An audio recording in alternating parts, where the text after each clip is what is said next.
Local author Mike Chaudron's latest work recently hit as the #1 new release on Amazon, and he joins us this morning to tell us more about his book, Agent Confidential, an insider's guide to business of college football. Good morning, Mike. Good morning, Chris. It's really nice to be here. Thanks for having me. We're going to delve into this book just a little bit, but what was your motivation for writing this book? That's a great story.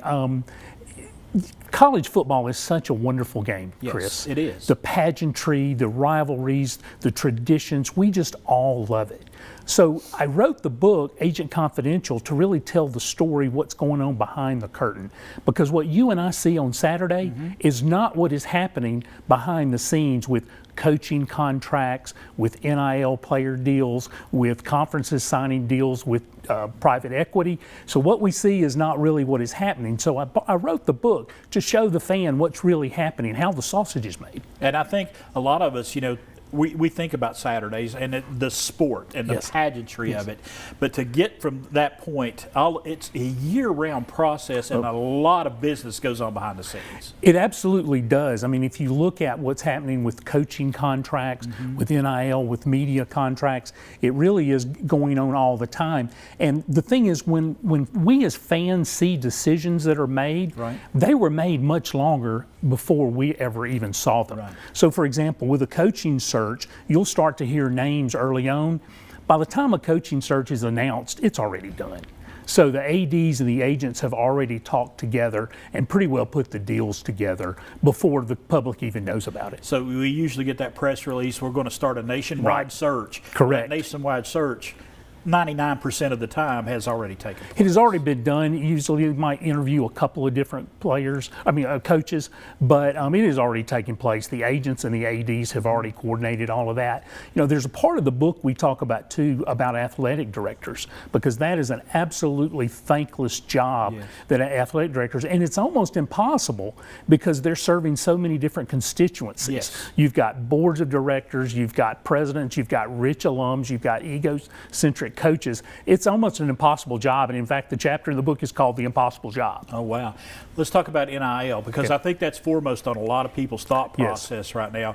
What surprised you most when you delved into NIL and what's going on with that? The thing that surprised me the most was NIL was just changing literally second by second, even as I was writing the book.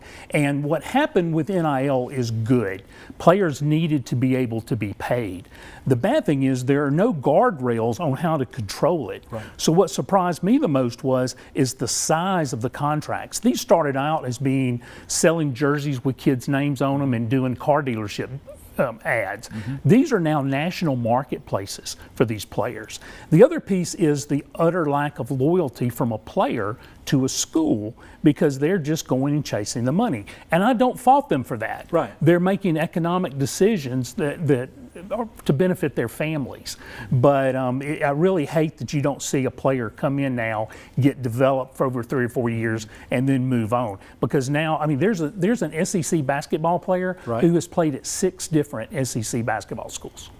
And it's just, so there's no more loyalty. It's all about the money and economics. You hear of athletes, football, basketball, any sport really, getting, I've heard upwards of 8 years of eligibility. Correct. And that is business. It really is. It is. The super senior is what we call it. And if you look at Indiana's football team that won the national championship, their average player was 24 years old. Wow. So they get that extension. Now there is now some legislation coming from the president's April 3rd directive that said you're going to get 5 years to play to try to prevent that. And the interesting piece of that is that piece of piece from President Trump is tied to federal grants. So if you're not in compliance with the NIL rules, they can cut the funding off to the medical school. So there's some big things happening behind the scenes, and university presidents are nervous. It is all very much tied together. All right. Mike, I could sit here and talk about this all day. I wish I could, but I want to encourage everyone to pick your book up, Agent Confidential. It is through Amazon by Mike Chaudron. He lives right here. He's local, and it's available at Amazon.com. I encourage you to check it out today.